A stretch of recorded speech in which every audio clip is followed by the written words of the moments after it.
Hi, it's V from Movies Hunter. Today I want to share a powerful and moving story. Hope is a drama film that was released in 2013 and is based on a heart-wrenching true story.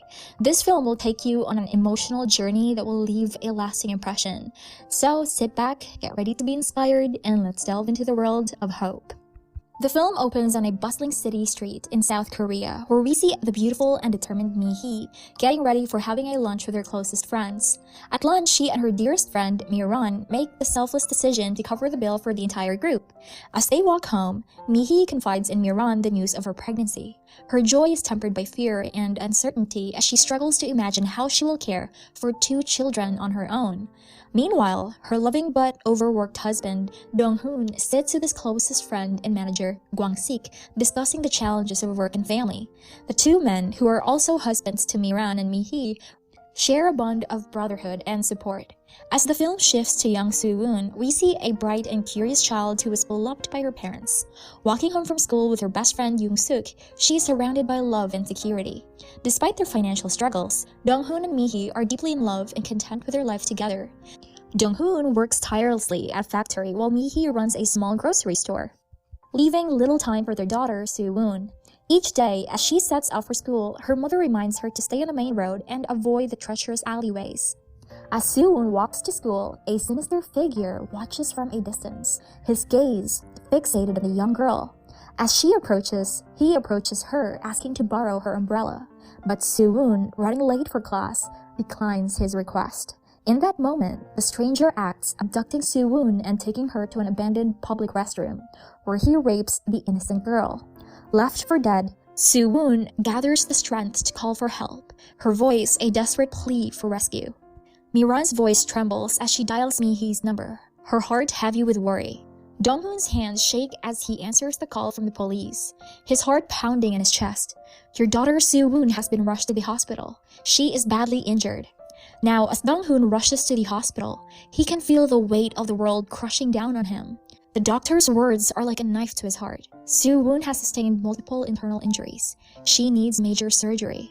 Mi-hee's knees buckle as she sees her daughter's broken body, tears streaming down her face. This is all my fault, she sobs. I should have gone with her to school. In the operating room, Dong-hoon holds his breath as the doctor delivers the devastating news. Soo-woon has sustained irreversible damage to her genitals. The only way to save her is to replace them with artificial organs. Dong-hoon waits for hours, and it felt like an eternity, his heart aching with fear and love. And finally, Soo-woon wakes up. Mi-hee can't bring herself to face her daughter. Her heart is too shattered to bear the sight. Dong-hoon sits by Soo-woon's side, taking her hand and speaking softly. You're going to be okay, my love. I promise. So-woon's voice trembles as she recounts the day that changed her life forever. She thought her parents were too busy to be bothered, so she bravely called 911, not realizing the horror that awaited her. Her eyes well up with tears as she pleads for the man responsible to be brought to justice, to pay for the trauma he inflicted upon her. Dong-hoon and Mi-hee's hearts break as they learn that the police have identified the attacker, but they need So-woon to confirm his identity. With a heavy heart, they turn to psychiatrist Jong-suk for help. Jong-suk gently guides Soo-woon through the traumatic experience, helping her confront her attacker and find the strength to identify him. Jong-suk warns the parents that healing from such a traumatic experience requires more than just physical recovery. She offers her help, but Mi-hee, determined to protect her daughter, refuses. She wants Soo-woon to return to a normal life, free from the haunting memories of that day. The next day, the attacker is finally brought to justice, arrested for this crime. But for So-woon, the journey towards healing and recovery has only just begun. As the case gains nationwide attention, reporters swarm the hospital where So-woon and her parents are staying. Dong-hoon, filled with fear and desperation, desperately tries to shield his daughter from the media's prying eyes. He takes her to a private room, but as he tries to tend to her colostomy bag, So-woon, still traumatized from the attack, mistakes him for her attacker and recoils in terror, screaming for him to leave. The pain of his daughter's rejection cuts Dong-hoon to the core, leaving him feeling helpless and lost. He tries to reach out to So-woon to heal the wounds and make things right, but she refuses to speak to him or even make eye contact. The financial burden of Soo-woon's medical expenses only adds to Dong-hoon's stress as he finds himself struggling to make ends meet. He considers quitting his job, but his friend Kwang-sik, aware of his dire situation, convinces him to stay and offers to lend a helping hand with the medical bills. As the trial date approaches, the attacker denies the charges, leaving the court with no choice but to give the defense more time to present counter evidence. The case is postponed for another month, leaving Dong-hoon and his family in a state of uncertainty and fear. As Mi-hee watches her daughter struggle with the weight of trauma, she desperately searches for a way to bring back the light in Soo-woon's eyes. In a moment of clarity, she turns to Jung-suk, a woman who understands the pain of watching a loved one suffer. With the help of her friends, Mi-hee dons the disguise of Soo-woon's favorite cartoon characters, determined to bring a smile to her daughter's face. The laughter and joy that Soo-woon experiences is a beacon of hope for Mi-hee, a sign that there is still a chance for her daughter to heal. And as Dong-hoon hides beneath the costume, he is moved by the child's resilience and begins to form a connection with her.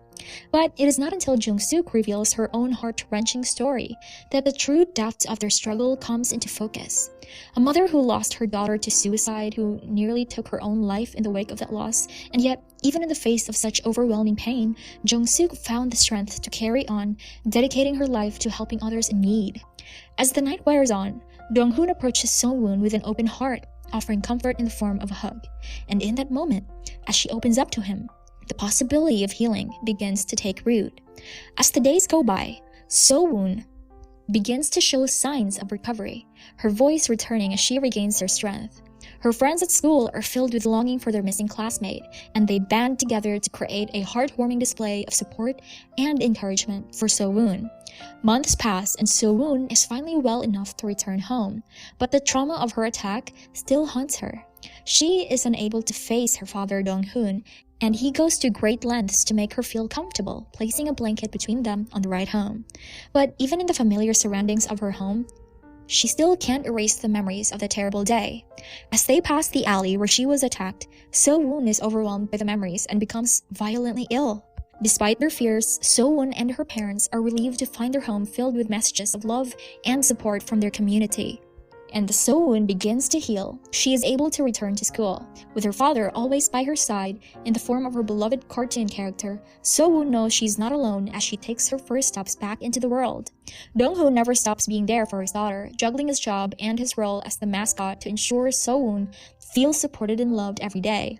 As Soo-woon continues her journey of healing, she begins to open up and find solace in the company of her friends. But one day, she discovers a shocking truth. Her father has been donning the costume all along, in a desperate attempt to reach out to her and ease her fears. Touched by his unwavering love and concern, Soo-woon decides to walk home hand in hand with her father, finally able to look at him without fear for the first time in months. Mi-hee watches on, filled with joy and pride as she sees the bond between father and daughter grow stronger. But just as they begin to heal, they are faced with a new challenge. Dong-hoon receives a summon to bring Soo-woon to court as a witness. The attacker is claiming physical and mental weakness, claiming he doesn't remember anything from the night of the attack. Dong-hoon is torn, grappling with the weight of the decision that lies ahead. He turns to the police for guidance, only to be told that if Soo-woon doesn't testify, the attacker could walk free with a mere 15-year sentence. Dong-hoon stood before the prison gates, his heart heavy with anger and pain as he prepared to confront the man who had shattered his daughter's life. He was determined to get the truth, to find some semblance of justice for Soo-woon. But as he stepped into the visiting room, he was met with a cold, unrepentant, reptile-like gaze from the attacker. "Do you remember what you did?" Dong-hoon demanded, his voice shaking with rage. "I don't remember anything," the attacker replied coolly, a smirk playing at the corners of his mouth. "Maybe we can come to some arrangement." Dong-hoon's blood boiled. How could this man be so nonchalant about the horrors he had inflicted upon his daughter? He refused the offer, but the attacker wasn't so easily deterred.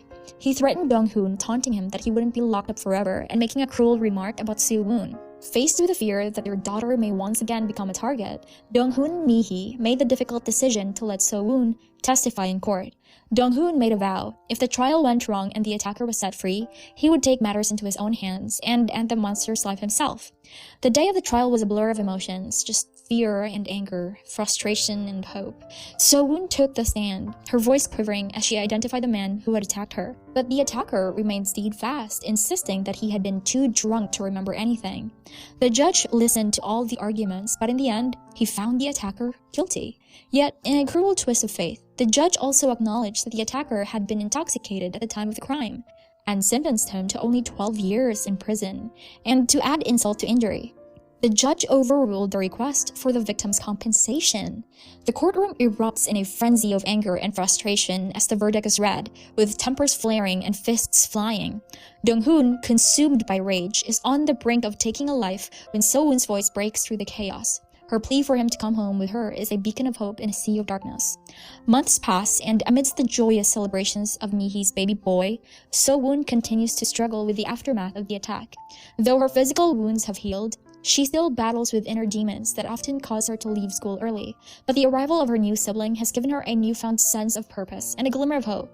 As the film draws to a close, its powerful message resonates with all who has felt the weight of loneliness and sadness. The kindest person is often the loneliest, and the saddest person may wear the brightest smile, hiding their pain so others don't have to bear it. And so this was the story of hope. See you in the next hunt.